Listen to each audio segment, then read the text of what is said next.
Our house is famous for a rather long time. It's kind of an elite club for the rich people. Most of our visitors are men, but sometimes women come along. Not all of them can visit us, only those who signed the papers with my mother and comply with our high standards. Hey everyone, my name is Nicole and my life is hell. It's because my mother uses me to earn money. Yes, in the most terrible way. The police say nothing because my mother pays for them not to interfere. Also, almost all the visitors are rich and powerful people who don't want to lose their possibility for their elite leisure. So they have my mother's back in all possible ways. And my mom feels perfectly well. But me? When I was little and knew not that much, it was completely forbidden for me to leave my room on weekends. The rest of the time, everything was quite fine, so I didn't really bother much about such weird inconveniences. Every attempt to peep or rebel was followed by scary stories which completely ruined my desire to be naughty.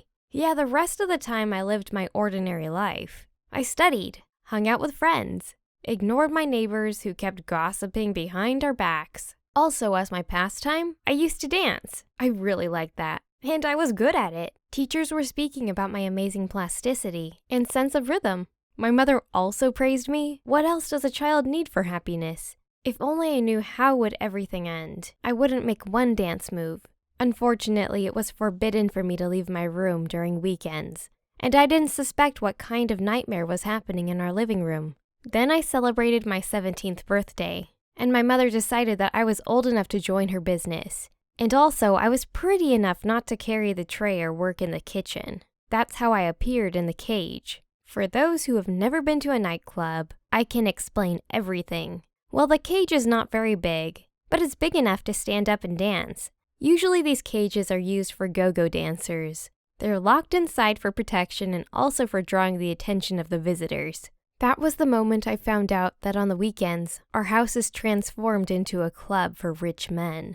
And also I figured out that I would work there. I had no choice. My mother just announced that I would be an accomplice.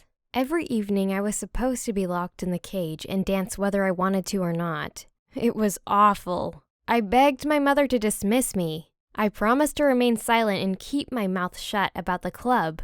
I even offered her some help in the kitchen. I could even clean everything because I didn't want to dance, and I was scared.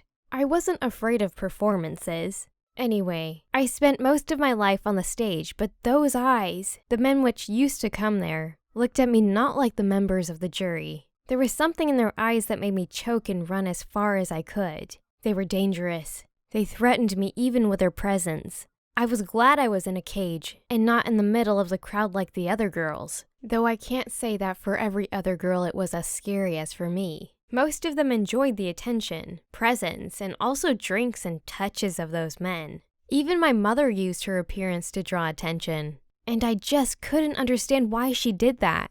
Also, I was terrified of the day when I'd become an adult, and she would transfer me from the cage to the lounge where all the other girls worked. Once after classes, I didn't go straight home and peeked into the police station.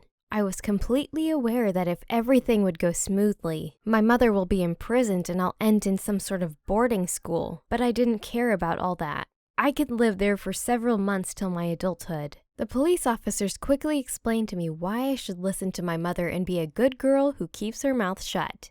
The explanation was fast and painful. I had to conceal my bruises with makeup almost for a week. From that time, I'm dancing and trying to find at least something good in such a situation. For example, as soon as I turn 18, I would be able to run away and no one would find me. I hope so. And now I'm secretly saving money, which our visitors throw in my cage. I know why they are doing this. They're paying me to choose some of them in the future. And I know that my mother is completely aware of this game.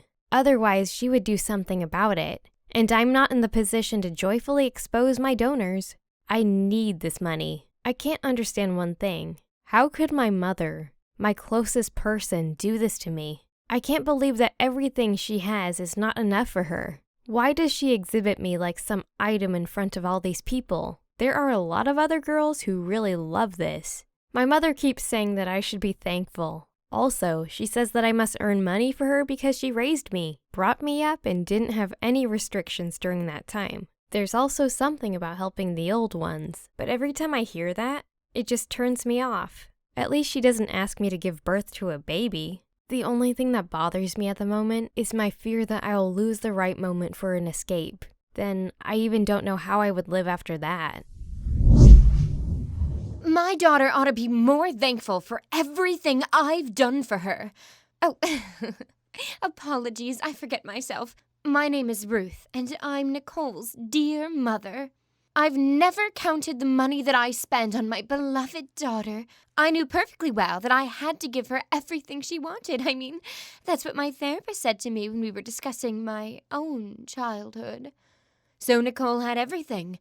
Clothes, toys, sweets, there were no restrictions. Once she said she wanted to dance, and I paid for everything. Though I could have asked her to save her own allowance, she was already 14, and she still didn't know the value of $1.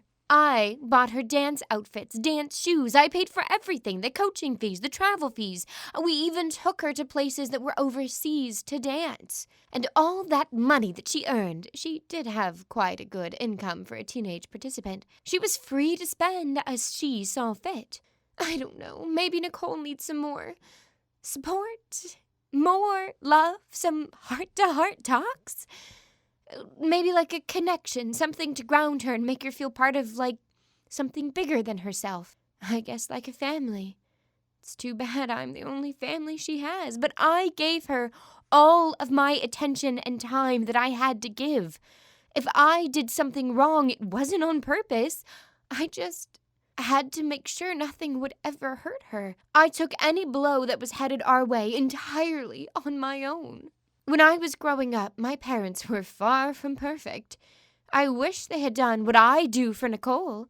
I started to earn money at the young age of 14, and all of it was not earned entirely, legally.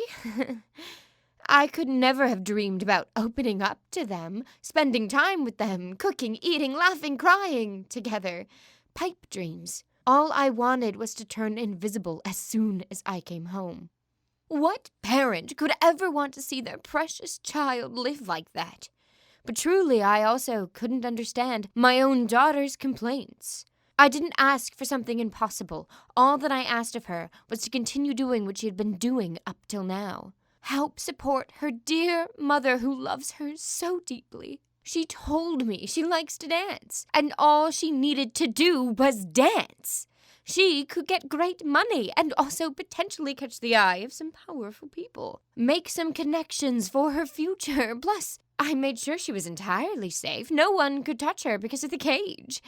But all I heard were complaints about how bad she felt, how she didn't feel comfortable in her own body, yada yada. She claims I'm not thinking about her when that's all I've ever done. She has got some nerve, that girl. All those tears, the big eyes, the shaking knees, I don't understand why she keeps pretending to be a good girl. If she didn't like the job, she should have said so from the beginning. Now she's just causing trouble for me on purpose. I know for sure how young dancers spend their time before shows and competitions. Some teachers told me who they saw my daughter with and where. If not for that, I might have actually believed that Nicole was too innocent to perform in front of our audiences. But no, this looks more like a girl who's being useless and lazy. She has no idea how good she has it. So little is asked of her. She should be happy that her pretty face and nice body can attract the attention of men. Who does she think she is? She's certainly not the smartest nor the most independent girl out there. Seemed like the only thing she inherited from me was beauty. A girl like her needs to attract a man to survive. And I need her. She won't give my needs or my position a second thought. Our visitors are rich, powerful, and influential men. Why doesn't she want to choose a good husband from one of them? She has pickings. And if she doesn't want to do that, why does she think she has the right to stop me? A pathetic performer who can't even dance in front of people would not please our guests. That would be bad for both of us. I could go bankrupt, lose our income, and then where would she be? Homeless and poor, and it would be entirely her fault.